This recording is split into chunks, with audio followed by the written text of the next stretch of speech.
Hello everybody and welcome back. Today we are talking about the consolidation and maintenance of power, nature, extent, and treatment of opposition. Now today we got a lot we're talking about here, so I will be moving a little faster than usual. Now, just a reminder, consolidation is the action or process of combining several things into a single, more effective or coherent way, specifically power. And maintenance is the process of maintaining or preserving someone or something, in this case, power. Now, the primary focus of today is opposition.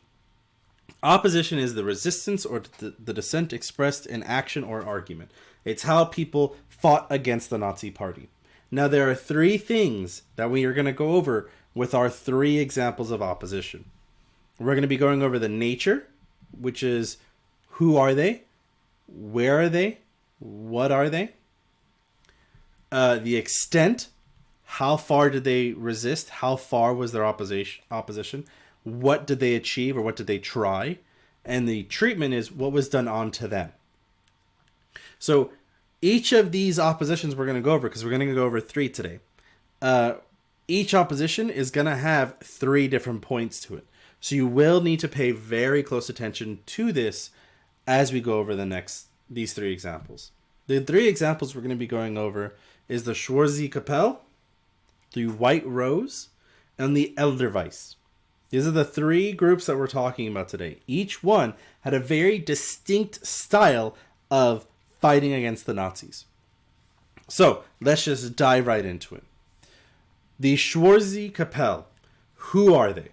Well, the nature of the Schwarze Kappelle was members of the Gestapo and members of the Wehrmacht, the military, who disliked the way the Nazi Party was controlling the military.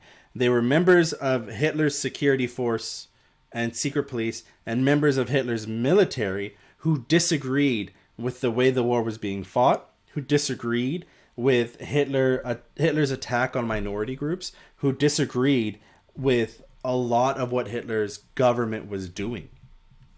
And so, who are they? What is their nature? The military, the Wehrmacht, and the Gestapo. Now, of these individuals, one of them is going to stand out a little bit more. His name is Klaus von Stauffenberg.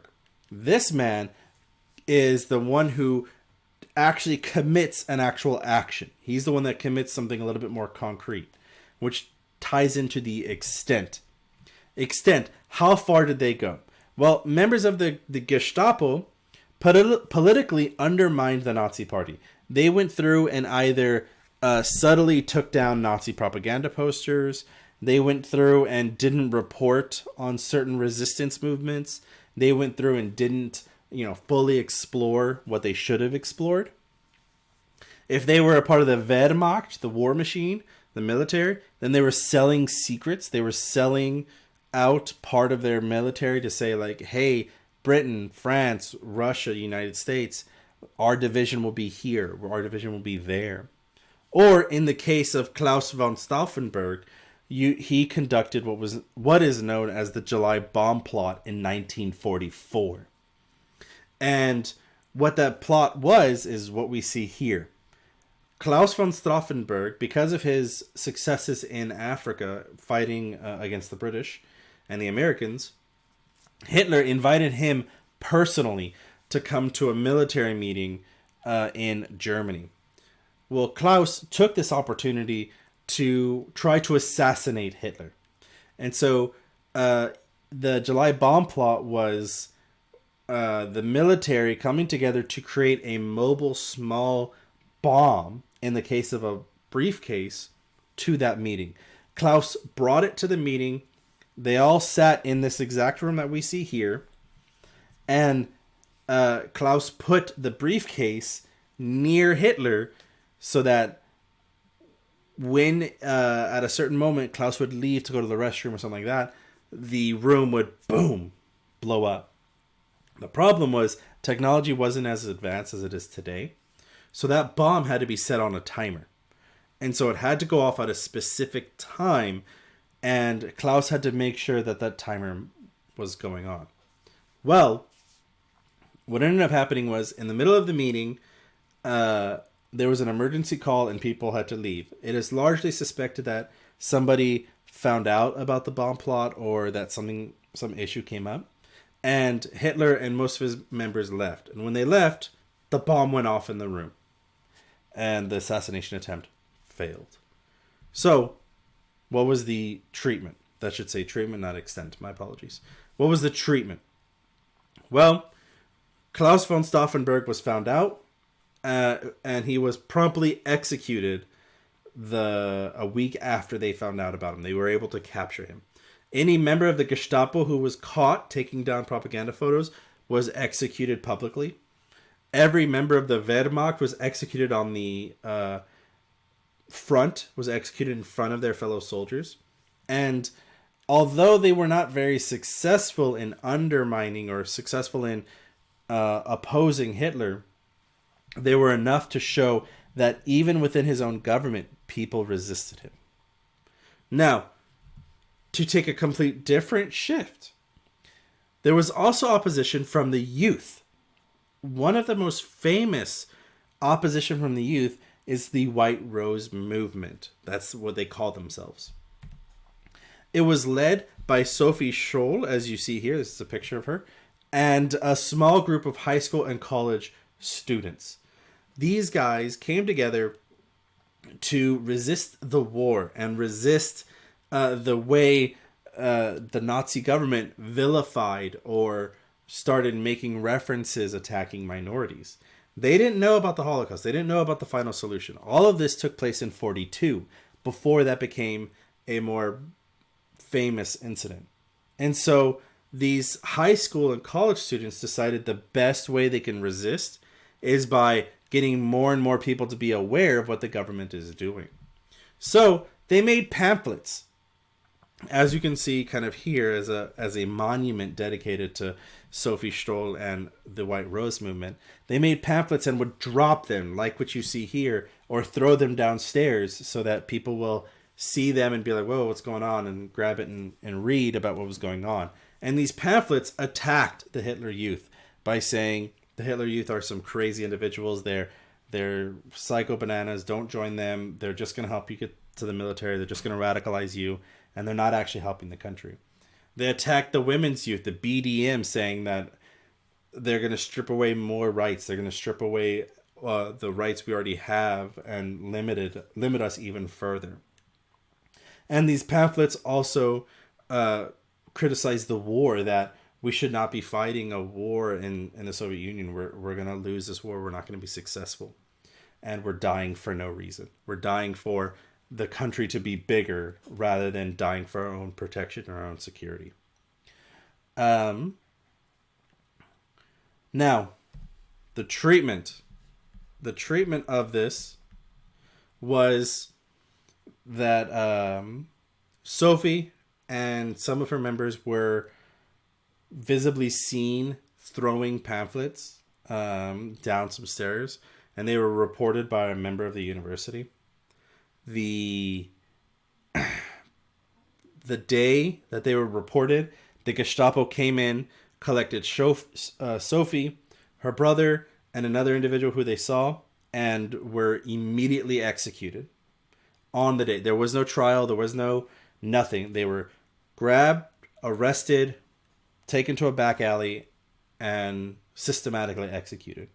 The rest of the White Rose movement were captured, put on trial, and served a prison sentencing. But the Gestapo knew that Sophie and Sophie's brother was the ringleaders of this. So I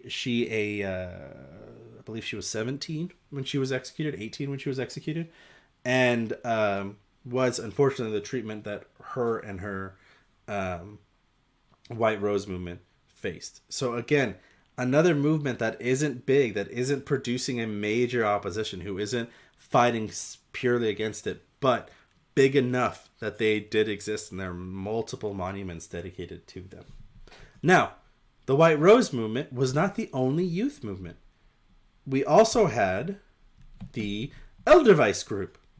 The Edelweiss group called themselves that after the Edelweiss flower that grows within Germany. Now, these guys was an interesting bunch of youth movements. They collectively, as a whole group, were known as the Edelweiss Pirates. They were 14 between 14 and 18-year-olds who all across Germany in small little groups resisted any form of non-conformity. They would mock and openly try to show themselves as resistant to the Nazi Party. But at their core, they were high school students. They were 14 to 18 that really just didn't want to be a part of anything related to the Nazi government. And so what they did was they infiltrated the Hitler Youth. They infiltrated different parts of society that Germany faced, and would take these Hitler Youth members and beat them up. They would persuade other youth to not join the Hitler Youth. They would go out and sing. They'd go out on camping trips and sing songs criticizing Hitler's government, and they would do drugs as a way of resisting and fighting against Germany. They're kind of like the predecessors of what would become the hippie movement in the United States. Now, their treatment was, when these groups were found, when some of these little squads of Edelweiss Pirates were found, they were publicly executed. They were hung and left out so that people could see them, see these 14, 15, 16, 17, 18-year-olds and their dead bodies, to report anybody who's a part of the Edelweiss, to show and put fear into individuals. Now, although, again, much like the Schwarze Kapelle, much like the White Rose, these guys weren't fully effective, they were a large enough threat to the government that they had to be treated so publicly. Each of these three opposition groups only were able to affect the government on a minor scale, but were a large enough and big enough threat that they had to be treated in such a public manner. And unfortunately, that's for most of the case of the Nazi government, that there wasn't a lot of opposition because of fear, because of charisma, but also people were witnessing just how far the Nazi government was going to go to anyone who resisted.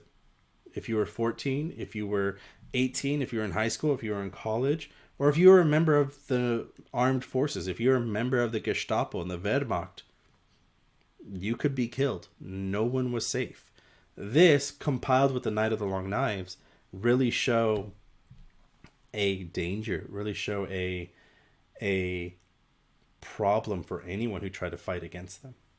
Now, for the purposes of the exam and the purposes of your understanding for this, all of these oppositions is maintenance of power. All of this is Hitler's and the Nazi government's maintenance of keeping their power and preventing anyone from trying to oppose them. None of these are consolidation.